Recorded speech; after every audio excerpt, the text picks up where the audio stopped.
আসসালামু আলাইকুম। বাংলাদেশে মোহাম্মদ ইউনূসের আমলে গত ১.৫ বছর ধরে তলানিতে গিয়ে ঠেকেছিল ভারত বাংলাদেশ সম্পর্ক। নির্বাচনের আগে থেকে সে সম্পর্ক পুনর্গঠন হচ্ছে এমন বার্তা পাওয়া গেছে বাংলাদেশের ক্ষমতাসীন দল বিএনপির সাথে ভারত সরকারের সম্পর্ক দেখে। ইউনূসের আমলে যেটি ছিল নিয়মিত ঘটনা, সেই ভারত বিরোধী স্লোগান দিল্লি না ঢাকা, ঢাকা ঢাকা বাংলাদেশের নির্বাচনের আগে থেকে প্রায় বন্ধই হয়ে গেছে। সম্পর্ক উন্নয়নের জন্য নতুন বিএনপি সরকারের পররাষ্ট্রমন্ত্রী খলিলুর রহমান ২ দিনের সফরে যাচ্ছেন দিল্লিতে। তারই সফরে দৃশ্যমান অমীমাংসিত বিষয়ের পাশাপাশি অদৃশ্যমান কিছু বিষয় নিয়ে আলোচনা হবে এমন তথ্য জানা গেছে। অদৃশ্যমান ইস্যুগুলোর মধ্যে বাংলাদেশের অভ্যন্তরীণ রাজনীতি আর আঞ্চলিক নিরাপত্তা নিয়ে ভারতের পক্ষ থেকে জোর দেওয়া হবে। ঠিক এমন একটা পরিস্থিতিতে খলিলুর রহমানের সফরের ১ সপ্তাহ আগে আঞ্চলিক নিরাপত্তার জন্য ভারতের সবচেয়ে বড় একটি মাথা ব্যথা পাকিস্তানি চরমপন্থী গোষ্ঠী লস্কর-ই তৈয়বার ৮ সদস্যকে ভারতের বিভিন্ন স্থান থেকে গ্রেপ্তার করেছে দেশটির পুলিশ। বাংলাদেশের জন্য উদ্বেগের বিষয় হলো গ্রেপ্তার হওয়া এই ৮ জনের মধ্যে ৭ জনই বাংলাদেশি। আবার এদের দলনেতা সাব্বির আহমেদ লোন বাংলাদেশ থেকে পাকিস্তানের গোয়েন্দা সংস্থা আইএসআই এর নির্দেশে ভারতে বড় ধরনের নাশকতার ছক কষছিলেন। ভারতীয় গোয়েন্দা সংস্থার বরাতে এমন খবর প্রকাশ করেছে ভারতের একাধিক সংবাদ মাধ্যম। খবরটি বাংলাদেশের গণমাধ্যমগুলোতেও প্রকাশিত হয়েছে। বিশ্লেষকরা মনে করছেন লস্কর-ই তৈয়বার জঙ্গি, যাদের মধ্যে ৭ জনই বাংলাদেশি, তাদের গ্রেপ্তারের ঘটনা খলিলুর রহমানের সফরের আলোচ্য সূচিতে আঞ্চলিক নিরাপত্তার ইস্যুটি বড় একটি বিষয় হয়ে দেখা দেবে। এদিকে বাংলাদেশ সীমান্তে চোরাচালান সহ অবৈধ অনুপ্রবেশ ঠেকাতে ভারতীয় সীমান্তরক্ষী বাহিনী বিএসএফ অভিনব এক সিদ্ধান্ত নিতে যাচ্ছে। সিদ্ধান্তটি হলো ভারত বাংলাদেশ সীমান্তে নদীপথ পাহারায় সাপ ও কুমির মোতায়েনের পরিকল্পনা করছে বিএসএফ। বাংলাদেশের পররাষ্ট্রমন্ত্রী ডক্টর খলিলুর রহমান আগামী ৭ এপ্রিল ভারতের নয়াদিল্লি সফরে যাবেন। তারেক রহমানের নেতৃত্বে বিএনপি সরকার গঠন করার পর বাংলাদেশের কোনো মন্ত্রীর এটি হতে যাচ্ছে প্রথম ভারত সফর। মোহাম্মদ ইউনূসের নেতৃত্বাধীন অন্তর্বর্তী সরকারের জাতীয় নিরাপত্তা উপদেষ্টার দায়িত্ব পালন করা পররাষ্ট্রমন্ত্রী ডক্টর খলিলুর রহমান মরিশাসে ভারত মহাসাগর সম্মেলনে যোগ দেওয়ার পথে নয়াদিল্লি সফর করবেন। পররাষ্ট্রমন্ত্রী খলিলুর রহমান, ভারতের পররাষ্ট্রমন্ত্রী এস জয়শঙ্কর, দেশের জাতীয় নিরাপত্তা উপদেষ্টা অজিত দোভাল এবং বাণিজ্য মন্ত্রী পীযূষ গোয়ালের সঙ্গে আগামী ৮ এপ্রিল বৈঠক করবেন। বাংলাদেশের গণমাধ্যমগুলোর খবরে বলা হয়েছে, এ সফরে গঙ্গা পানি বন্টন চুক্তি এবং ভারত থেকে আরও জ্বালানি আনার ব্যাপারে আলোচনা হতে পারে। মধ্যপ্রাচ্য থেকে জ্বালানি আমদানি করে বাংলাদেশ, কিন্তু ইরানের সঙ্গে যুক্তরাষ্ট্র ও ইসরায়েলের চলমান যুদ্ধের কারণে এতে বিঘ্ন ঘটেছে। ফলে ভারত থেকে আরও জ্বালানি আনার পরিকল্পনা করছে সরকার। শেখ হাসিনার আমলে তৈরি হওয়া পাইপলাইনের মাধ্যমে ডিজেল আনা বিগত ইউনূস সরকারের আমলে বন্ধ ছিল। মধ্যপ্রাচ্য সংকট দেখা দিলে বিএনপি সরকারের আমলে ভারত এ নিয়ে ৩ দফায় ১৭,০০০ টন ডিজেল বাংলাদেশে সরবরাহ করেছে। অন্যদিকে ১৯৯৬ সালের ডিসেম্বরে ভারতের সঙ্গে বাংলাদেশের ৩ দশক মেয়াদী পানি বন্টন চুক্তি স্বাক্ষরিত হয়। মেয়াদ প্রায় শেষ হওয়ায় গত কয়েক সপ্তাহ ধরে বাংলাদেশ ও ভারতের প্রতিনিধি দল উভয় দেশের চুক্তিটির জলবিজ্ঞান ও প্রযুক্তিগত মূল্যায়ন করেছে।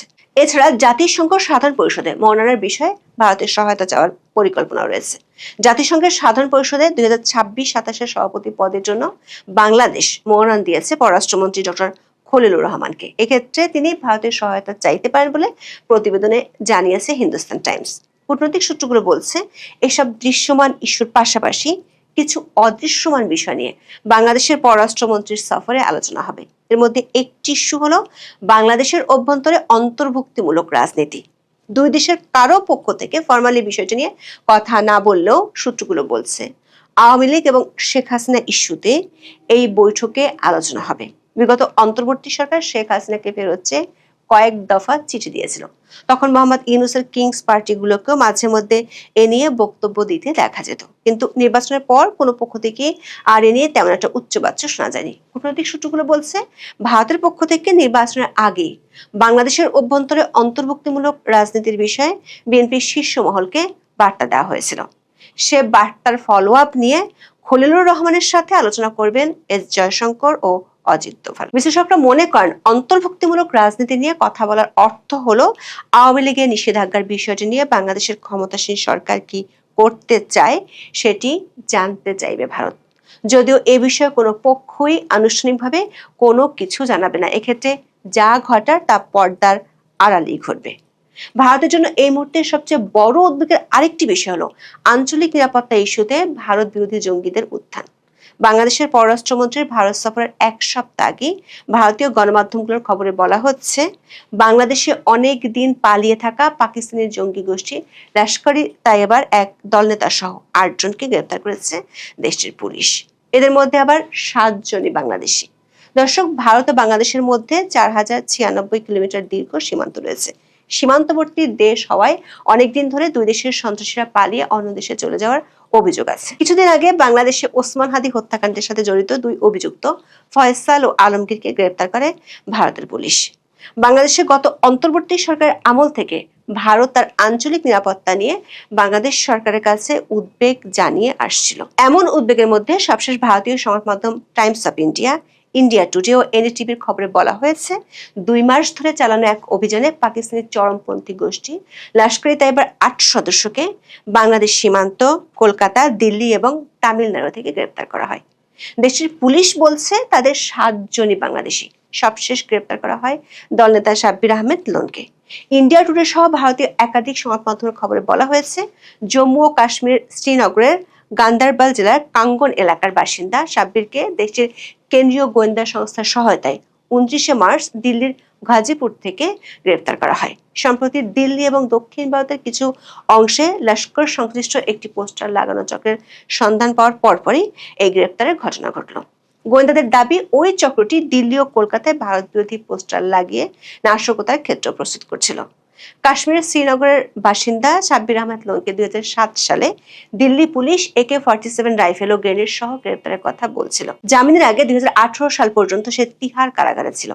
এনডিটিভি টাইমস অফ ইন্ডিয়ার খবরে বলা হয়েছে, এরপর সে বাংলাদেশে পালিয়েছিল, সেখান থেকে নেপাল সীমান্ত দিয়ে ভারতে ঢুকেছিল। টাইমস অফ ইন্ডিয়ার খবরে বলা হয়েছে, লোনকে বাংলাদেশ সীমান্ত থেকে গ্রেপ্তার করা হয়েছে।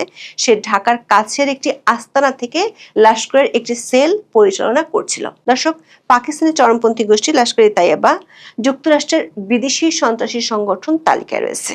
এটির বিরুদ্ধে ভারতের পাশাপাশি পশ্চিমে বিভিন্ন হামলার পরিকল্পনার অভিযোগ রয়েছে। এর মধ্যে ২০০৮ সালের নভেম্বরে মুম্বাইতে ৩ দিনের প্রাণঘাতী হামলাও রয়েছে। ২০২৫ সালের ২২ এপ্রিল কাশ্মীরের পেহেলগ্রামে সন্ত্রাসী হামলায় নিহতের ঘটনায় পাকিস্তানি সামরিক গোয়েন্দা সংস্থা ISI এর পাশাপাশি লস্কর-ই তাইয়বার যোগ সাজশের ইঙ্গিত থাকার কথা ভারতের জাতীয় তদন্ত সংস্থা ন্যাশনাল ইনভেস্টিগেশন এজেন্সি বা NIA এর প্রাথমিক প্রতিবেদনে উঠে এসেছে।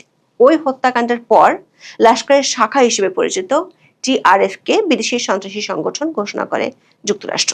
ভারতীয় বাংলাদেশি গণমাধ্যমে উদ্বেগজনক যে খবরটি প্রকাশ হয়েছে সেটি হলো, গ্রেপ্তার হওয়া সাব্বির লোন দীর্ঘদিন বাংলাদেশে অবস্থান করে লস্করের কার্যক্রম পরিচালনা করছিল। সে অবৈধভাবে বাংলাদেশ থেকে নেপাল সীমান্ত হয়ে সম্প্রতি ভারতে যায়। ভারতীয় সংবাদ মাধ্যমের খবরে বলা হয়, গত ৮ ফেব্রুয়ারি দিল্লির জনপথ মেট্রো স্টেশনে সন্দেহভাজন কিছু পোস্টার দেখা যায়। সেই সূত্র ধরে এই অভিযান শুরু হয়। ওই পোস্টারগুলোতে পাকিস্তানপন্থী স্লোগান, কাশ্মীর নিয়ে উস্কানিমূলক বার্তা এবং জঙ্গি বুরহান ওয়ানির ছবি ছিল। গত ১৫ ফেব্রুয়ারি কলকাতার অভিযানে এই চক্রের অন্যতম ২ সদস্য বাংলাদেশের বগুড়ার উমর ফারুক ও ঠাকুরগাঁয়ের রবিউল ইসলামকে গ্রেপ্তার করা হয়। অভিযানের বর্ণনা দিয়ে এই প্রতিবেদনে বলা হয়, ২১শে ফেব্রুয়ারি তিরুপুরের একাধিক স্থানে একযোগে অভিযান চালিয়ে আরো ৬ জনকে গ্রেপ্তার করা হয়। গ্রেপ্তার ৮ জনের মধ্যে ৭ জনই বাংলাদেশি নাগরিক, যারা অবৈধভাবে ভারতে প্রবেশ করেছিল। নিজেদের পরিচয় গোপন রাখতে তারা জাল ভারতীয় পরিচয়পত্র ব্যবহার করেছিল। গ্রেপ্তারকৃতদের বিশেষ করে ওমর ফারুককে জিজ্ঞাসাবাদ করে এই নেটওয়ার্কের কার্যক্রম সম্পর্কে গুরুত্বপূর্ণ তথ্য বেরিয়ে আসে। এনডিটিভি লিখেছে, জিজ্ঞাসাবাদে ওমর ফারুক তদন্তকারীদের জানান, ২০২৫ সালের মার্চ মাসে লোনের সঙ্গে তার প্রথম যোগাযোগ হয়। লোন ধীরে ধীরে তাকে উগ্রবাদে উদ্বুদ্ধ করেন এবং ভারতের লস্কর-ই তাইয়বার কার্যক্রম এগিয়ে নেওয়ার দায়িত্ব দেন। ওমরকে বিশেষভাবে নির্দেশ দেওয়া হয়েছিল দেশের বিভিন্ন গুরুত্বপূর্ণ স্থান রেকি করে ভিডিও করতে এবং এই নেটওয়ার্কে আরো বাংলাদেশিদের যুক্ত করতে। স্থানীয় পরিস্থিতিদের মাধ্যমে ভারতের ভেতরে অস্ত্রের ব্যবস্থা করার নির্দেশও তাকে দেওয়া হয়েছিল। এনডিটিভি বলছে, লোন সরাসরি পাকিস্তানে অবস্থানরত লস্কর-ই তাইয়বার সিনিয়র হ্যান্ডলার আবু হুজাইফা, সুমামা বাবর এবং আব্দুর রহমানের সঙ্গে যোগাযোগ রাখত। সে ভারতের সন্ত্রাসবাদী নেটওয়ার্ক পুনঃপ্রতিষ্ঠা করতে তাদের নির্দেশ অনুযায়ী কাজ করছিল। এছাড়া তেহরিক উল মুজাহিদিন কমান্ডার আবু তালহা এবং ইউপিএ আইনের অধীনে তালিকাভুক্ত সন্ত্রাসী আসিফ দারের সঙ্গে লোনের যোগাযোগ ছিল। ভারতের কর্মকর্তাদের মতে এই পুরো বিষয়টি পাকিস্তান থেকে পরিচালিত এবং বাংলাদেশ থেকে অপারেশনাল সমর্থন পাওয়া একটি সুসংগঠিত আন্তঃসীমান্ত ষড়যন্ত্রের অংশ। বিগত অন্তর্বর্তী সরকারের আমলে ভারত বিরোধী জঙ্গিদের তৎপরতা বাড়ায় কয়েকজন ভারতীয় সেনা গোয়েন্দা কর্মকর্তা বাংলাদেশ সফরও করেছিলেন। সূত্রগুলো বলছে, লস্করে তৈয়বার সেলের সদস্যরা যে বাংলাদেশে কাজ করছে এমন প্রমাণ পাওয়ার পর খলিলুর রহমানের সাথে বৈঠকে ভারতের জাতীয় নিরাপত্তা উপদেষ্টা অজিত ডোভাল বিষয়টি তুলে ধরবেন। এই বিষয়টি সামনের দিনে দুই দেশের সম্পর্কে অনেক বড় ইস্যু হতে পারে বলে অনেক বিশ্লেষক মনে করছেন। কারণ 2024 আগস্টের পর ইউনূসের আমলে ফাঁসির দণ্ডপ্রাপ্ত জঙ্গিরা হরে দরে জেল থেকে পালিয়েছে, যেটা এখনো ধরাছোঁয়ার বাইরে রয়ে গেছে। কয়েকদিন আগে দিল্লিতে বাংলাদেশি হাই কমিশনার বলেছিলেন, কোনোভাবেই বাংলাদেশের মাটি ভারত বিরোধী কোনো কাজে ব্যবহার করতে দেয়া হবে না। এর মধ্যে ভারতীয় গণমাধ্যমের আরেকটি খবর হলো, ভারত বাংলাদেশ সীমান্তে নদীপথ পাহাড়ে সাপ ও কুমির মোতায়েনের পরিকল্পনা করছে ভারতীয় সীমান্তরক্ষী বাহিনী বিএসএফ। গত 9 ফেব্রুয়ারি অনুষ্ঠিত বিএসএফ এর শীর্ষ কর্মকর্তাদের বৈঠকে এই সিদ্ধান্ত নেওয়া হয়। দর্শক, বাংলাদেশে ও ভারতের মধ্যকার একটি স্পর্শকাতর ইস্যু হলো সীমান্ত হত্যা। গত কয়েক মাসের সীমান্ত হত্যা কমে গেলেও চোরাচালান সহ অবৈধভাবে সীমান্ত পাড়ি দেওয়ার ঘটনা ঘটেছে। বিএসএফ এরই মধ্যে সীমান্তে উন্নত প্রযুক্তি যেমন নজরদারি ড্রোন, জিপিএস সমর্থিত ট্র্যাকিং এবং লোকেটিং গেজেট এবং থার্মাল ইমেজার দিয়ে 24 ঘন্টা নজরদারি করছে। পশ্চিমবঙ্গ, আসাম, মেঘালয়, ত্রিপুরা এবং মিজোরামের মতো রাজ্যগুলোর সীমান্তে কিছু অংশে বৈদ্যুতিক ব্যবস্থা করা হয়েছে যাতে মানুষের বেআইনি চলাচল রোধ করা যায়। ভারতীয় সংবাদমাধ্যম নর্থ ইস্ট নিউজের খবরে বলা হয়েছে, নতুন কৌশল হিসেবে সীমান্তে সাপ ও কুমির ব্যবহার করা হবে। গত 9 ফেব্রুয়ারি বিএসএফ এর মহাপরিচালক প্রবীণ কুমারের সভাপতিত্বে একটি বৈঠকে বিষয়টি নিয়ে বিএসএফ এর শীর্ষ কর্মকর্তারা আলোচনা করেছেন। এরপর গত 20 মার্চ বিএসএফ এর নয়াদিল্লি সদর দপ্তরে শীর্ষ কর্মকর্তাদের আরো একটি বৈঠকের পর এ নিয়ে সীমান্ত স্তরের সিনিয়র অফিসারদের কাছে মেসেজ পাঠানো হয়েছে। কূটনৈতিক সূত্রগুলো বলছে, বাংলাদেশের নতুন রাজনৈতিক সরকারের সাথে সামনের দিনগুলোতে ভারতের সম্পর্ক কেমন হবে সে বিষয়ে একটি বার্তা খলিলুর রহমানের এই সফর থেকে পাওয়া যাবে। কিন্তু এই সফরের আগে লস্করে তৈয়বার বাংলাদেশি সদস্যদের গ্রেপ্তারের ঘটনা আঞ্চলিক নিরাপত্তা ইস্যুটিকে বেশ জোরালো করে তুলবে। আবার জঙ্গিদের উত্থান ঠেকাতে বাংলাদেশের অভ্যন্তরে অন্তর্ভুক্তিমূলক রাজনীতির জন্য ভারতের পক্ষ থেকে যে বার্তা এতদিন দেওয়া হচ্ছিল সেটিও বেশ জোরদার হতে পারে। এই মুহূর্তে আপনাদের সামনে কথা বলতে চাই, জাতিসংঘের কড়া চিঠি, চাপে বিএনপি সরকার, কবে উঠবে আওয়ামী লীগের নিষেধাজ্ঞা। বাংলাদেশের রাজনীতিতে এক অভাবনীয় মোড়। আওয়ামী লীগের ওপর থেকে নিষেধাজ্ঞা প্রত্যাহার চেয়ে অন্তর্বর্তী সরকারের পর এবার সরাসরি নবনির্বাচিত বিএনপি সরকারের ওপর চাপ বাড়াচ্ছে জাতিসংঘ। রাজনৈতিক স্বাধীনতা হরণ এবং একটি নির্দিষ্ট দলের ওপর বিধিনিষেধ নিয়ে এবার মুখ খুলছে বিশ্ব সংস্থাটি। আওয়ামী লীগের ওপর আরোপিত সীমাবদ্ধতা, রাজনৈতিক বক্তব্য, সমাবেশ এবং ন্যায় বিচারের অধিকার নিয়ে গভীর উদ্বেগ প্রকাশ করে বাংলাদেশ সরকারকে চিঠি দিয়েছে জাতিসংঘ। রাজনৈতিক, প্রশাসনিক ও কূটনৈতিক মহলে এই চিঠিকে দেখা হচ্ছে শেখ হাসিনা সরকারের পতনের পর জাতিসংঘের নেওয়া প্রথম কঠোর ও কার্যকরী পদক্ষেপ হিসেবে।